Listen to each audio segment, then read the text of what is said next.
I'm sure you're familiar with the old radical feminist British magazine, or maybe socialist feminist, but regardless, second wave feminist magazine Spare Rib. Um, yeah, and the name Yeah. obviously is Yep. a reference to Genesis, and that sense of I guess women being secondary, women being an afterthought in the Christian creation myth, and well, that Judeo-Christian creation myth. But yeah, it's. I mean, if you look at its historical alternatives, it actually looks much different, right? Yeah, well, it's unfortunate because then, subsequently we have all these centuries of terrible interpretations of Genesis, like Milton, for example, in Paradise Lost, right? I think that becomes almost that like shapes what becomes a typical Protestant understanding of Genesis, which is very much to read a quite strict hierarchy and to see the female as kind of derivative or secondary to the male, um, which, if you look at the text, is actually not there. Um, so one of the things that in the book, what I'm trying to do in some ways is to like defamiliarize Genesis, because everyone in the West is too familiar with it. And they've often heard these kind of hackneyed interpretations of, Eve and Adam, these kind of cartoonish um, images float up. But what's actually being presented is pretty revolutionary in its time, but I would say even now. But when you compare the Genesis creation accounts, especially Genesis 2, you'll notice that Genesis is weirdly preoccupied with sexual difference. So in the Enuma Elish, I didn't even mention, it mentions creating humans, but it doesn't even mention male and female. So the sexual differentiation of humans is not even worthy of comment. Whereas in the Genesis narrative, that's the culmination of God's creative action. It's not the creation of human beings, it's actually the sexual differentiation of human beings. And that also contrasts, like I draw on some Plato, um, like in the Timaeus, and this isn't strictly a mythology, right? This is a philosophical dialogue. But there is this mythology that's presented in the Timaeus, where um, women basically come into existence because they're non-virtuous men who are reborn as women. And this is kind of a mythical or mythological way of illustrating Plato's idea that this great hierarchy of being, so that any difference will indicate some like either closer or further proximity to the divine, to the one, to the good, the source of all goodness. And so because men and women are different, one must be better, one must be more divine than the other, right? That's kind of the Platonic reasoning. But in Genesis, it's like it's about two-ness, right? So man and woman are differentiated. There's this kind of neuter created earthling that's initially created by God, and God's like, something's wrong here. But it's only when that being is differentiated into male and female that the work of creation is complete, right? So it's actually the climax. Um, and there's no hierarchy present until we get to the fall, which is why I think the sometimes the Milton or Protestant um, interpretations that try to read a strict hierarchy pre-fall are not really paying attention to the text. But is there a hierarchy post-fall? So yeah, so in Genesis 3, so this is after, right, they eat the fruit, and then immediately they recognize their nakedness and they hide from each other. So the immediate consequence of the fall is that this dynamic of harmony and communion is kind of twisted. They twist away from each other into shame. And then one of the consequences when God comes in and it's like, oh, geez, what did you do?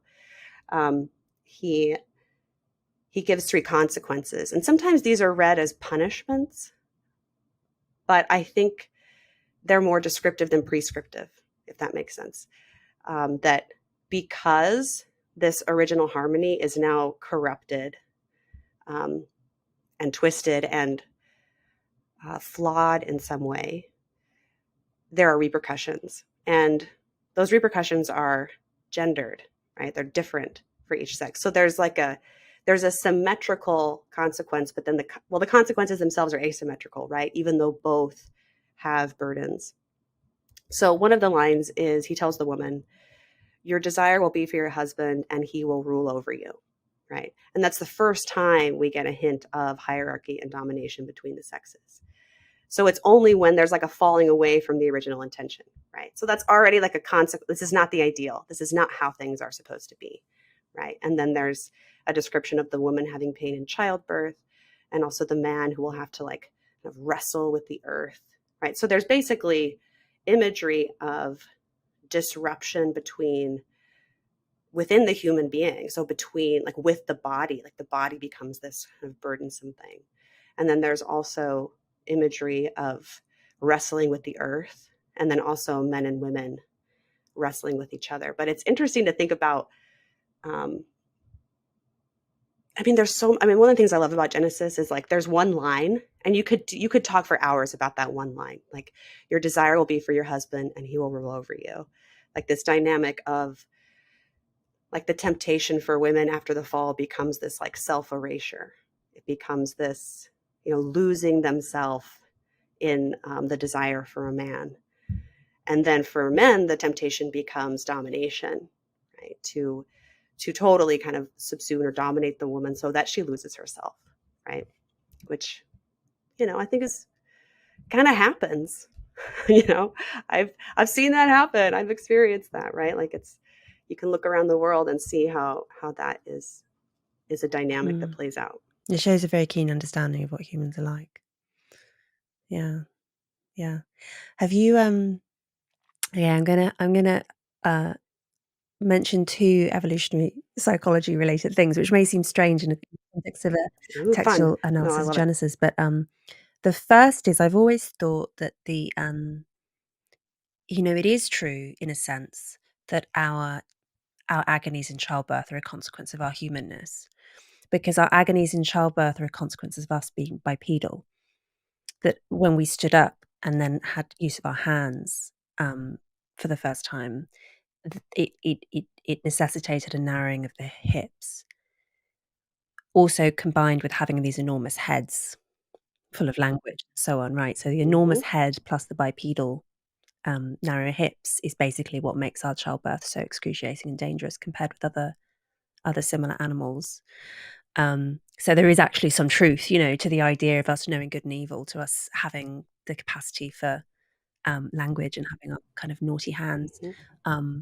has actually made childbirth painful. So there's some sort of like very literal truth to it, which I always find very sort of horribly poetic.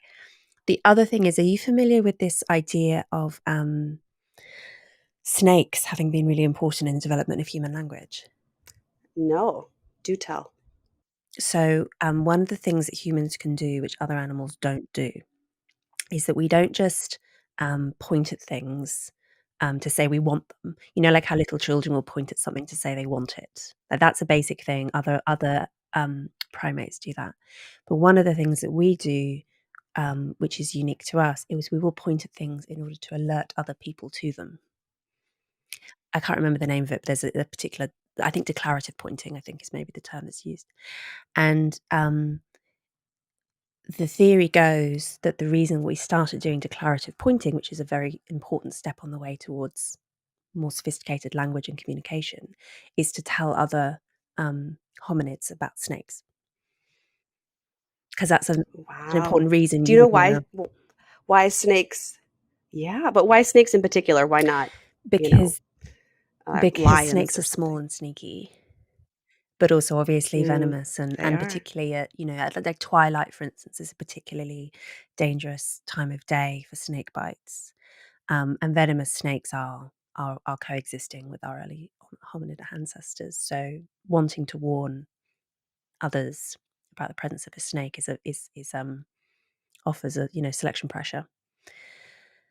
And so yeah, again, I mean, it's very literal minded, obviously, and doesn't have the psychological complexity of Genesis. But like I always find those two facts really interesting.